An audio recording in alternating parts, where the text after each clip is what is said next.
Recently, several intriguing events have taken place across mainland China. The Chinese Ministry of National Defense climbed over the Great Firewall to open an official account on the social platform X, only to become a global punching bag the moment it went live. While the authorities loudly called for boycotting Japan, Beijing and Shanghai quietly staged a sushi revolution.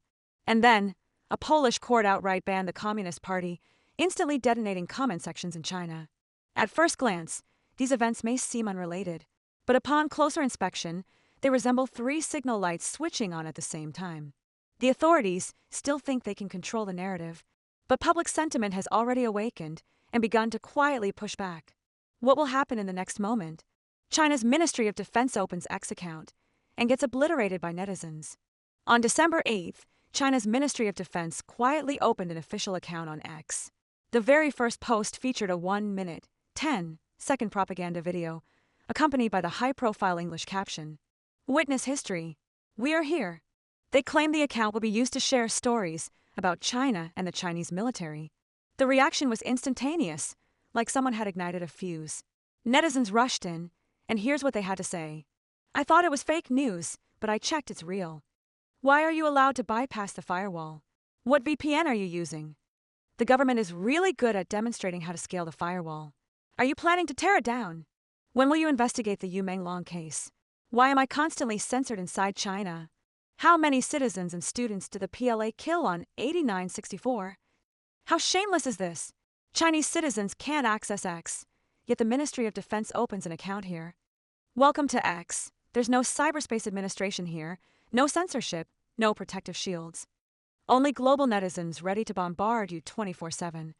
Wishing your comment section hits 100K in 24 hours, becomes trending #1 in 48 hours, and unlocks fastest collapse in 72 hours. Let us all witness day one of the CCP Defense Ministry being surrounded online. This wasn't even the first time a Chinese government department crashed on an overseas platform. On October 22nd, the Taiwan Affairs Office opened an official Facebook page, hoping to use it to send warm messages to Taiwan. Instead, more than 20,000 netizens flooded in within hours. Besides constant questions about how they bypassed the firewall, the hottest comments demanded answers about the Yu Menglong case, and many posted the iconic Tiananmen tank photo. At first, staff tried deleting sensitive comments, but eventually gave up. There were simply too many. Beijing strictly prohibits ordinary citizens from bypassing the firewall. Platforms like Facebook and Instagram are banned. Accessing them is treated as colluding with foreign forces, and violators are often summoned for interrogation. Yet now, the Ministry of Defense and the Taiwan Affairs Office have both climbed over the wall themselves. This move quietly acknowledges a brutal truth. Propaganda inside the firewall, via WeChat and Weibo, can neither influence global opinion nor convince China's own citizens anymore. And just as the authorities struggled to speak outward while being reverse attacked online, another battle between public sentiment and the state was unfolding inside China. One that had nothing to do with politics, but with sushi. A sushi revolution erupts in Beijing and Shanghai. When Japanese Prime Minister Sanae Takaichi reaffirmed her stance that Taiwan's security is Japan's security, Beijing reacted furiously. It launched a series of retaliatory measures, urging citizens to stop traveling to Japan, banning Japanese seafood imports, and more. It sounded fierce, but in the end, China ended up slapping itself. Because Japanese restaurant chains inside China didn't decline. They exploded in popularity, as if someone activated cheat mode. Take Sushiro as an example. 2 newly opened branches in Shanghai were instantly packed. Even the older Sushiro store in Beijing's Shidonjoy City was jam-packed on weekends. A reporter from Taiwan's Central News Agency visited the first Beijing Sushiro and found the place flooded with customers during mealtime. To eat a plate of conveyor belt sushi, some people waited 3 hours. Customers were very frank. It's impossible to avoid all things Japanese. The staff are Chinese, the mall is Chinese, we just want to live. Others said that good sushi options in Beijing are already limited, and Sushiro's cheapest plate costs only 10 renminbi. In a time of weak consumer spending, how could it not become popular? Shanghai was even more exaggerated. On December 6th, when 2 new Sushiro stores opened, the lines looked like New Year's Eve crowds. Some people waited 14 hours. According to Japan's Kyodo News, Food and Life Companies, the operator of Sushiro, said the chain opened its first China store in Guangzhou in 2021. With the new Shanghai branches, Sushiro now has 71 stores in China and they plan to continue expanding. One netizen sighed, "This is revenge-style dining. Beijing's boycott Japan order has just been quietly trampled by the people." Another commented, "Do you think Chinese people don't know what's politically sensitive? Wrong. They know better than anyone. But they also know this. Boycotting Japan is Beijing's political homework, but what affects people's lives is sushi. So this isn't just about a meal. It's a silent resistance, a release valve, a signal. The government says go left, the people deliberately go right. The government says boycott, the people buy until it sells out. Can't vote? Fine. At least they can vote for Sushiro." This wave of cues reveals a harsh reality. The government and the people now stand on opposite sides. Citizens have discovered their safe mode of resistance. Can't protest on the streets? Then I'll protest through queuing. Can't shout slogans? I'll express myself through consumption. Those 14-hour lines may look like they're for sushi, but in reality, they're an outlet for collective emotion. And this is what the CCP fears the most. Just as Chinese citizens staged a silent act of defiance through eating sushi, the outside world delivered a political shockwave that embarrassed Beijing even more. This time, not a comment section, not sushi, but an entire Communist Party being unplugged from existence. Polish Communist Party abolished. Chinese netizens erupt in applause. The recent news that the Polish Communist Party was effectively switched off has not only startled the international community, it has turned Chinese comment sections into a fireworks display. Praise flooded the internet. Netizens openly cheered. The communist cult should have been banned long ago. The most evil organization in human history. A terrorist organization, absolutely accurate. I'm stunned by this comment section.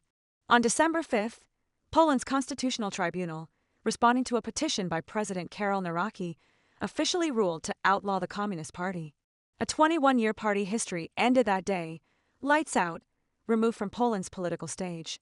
During the trial, Judge Krystyna Pawłowicz spoke bluntly. Poland suffered immense catastrophe under totalitarian rule. Millions were persecuted and killed. Such a tragedy can never be allowed to happen again. She emphasized Poland's clear legal principle. Any organization promoting Nazism, fascism, or communism cannot legally exist. The Polish Communist Party's platform and behavior directly violated this bottom line. The tribunal unanimously concluded that the evidence submitted by the president sufficiently demonstrated that the party advocated violent seizure of power and aligned itself ideologically and methodologically with totalitarian systems. Thus, banning it was not only reasonable, but necessary. Comment sections exploded instantly. "Cult must be eliminated," became the loudest chorus. Videos about the ruling spread rapidly on Douyin, and netizens unleashed a barrage of reactions. Eradicating cults is everyone's responsibility. Bravo, Poland, a wise decision. This organization should have disappeared long ago. How did they manage to abolish their own cult party? Amazing. Long live the great Polish people. Well done. Down with anti-human cults. Worse than the Nazis. Trash belongs in the trash bin. The real pyramid scheme should be cracked down on. Terrorist organizations should be erased.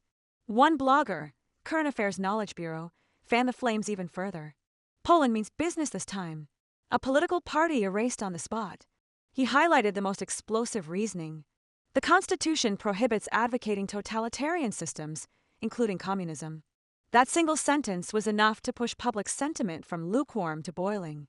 Not only that, Chinese Douyin has recently seen a surge of highly sensitive political and historical content, including videos referencing Hu Jintao, Chai Jing, Zhao Ziyang, Wang Yang, and even Xi Jinping himself. Many netizens describe this phenomenon as a tower-charging wave not seen in years. It spread rapidly within days, leaving Chinese users stunned by its unprecedented scope. The most striking thing is not the events, but the shift in people's hearts. Putting these events together, the most noteworthy aspect is not the incidents themselves, but this. People's hearts are moving. Not riots, not street protests, but a type of awakening that you cannot block or suppress. The more you forbid it, the more they want to see it. The more you ban it, the more they will do it anyway. The government tries to steer public opinion, but people step out of the script. The government tries to silence them, but citizens respond through cues, comments, and cold humor. The government tries to control the narrative, but the narrative gets flipped outside the firewall. Dear viewers, is a quiet awakening of public consciousness emerging, waiting for its next outlet? Feel free to share your thoughts in the comments. Please subscribe, share, and turn on notifications. Together, in turbulent times, let us hold on to truth and spark hope in the darkness.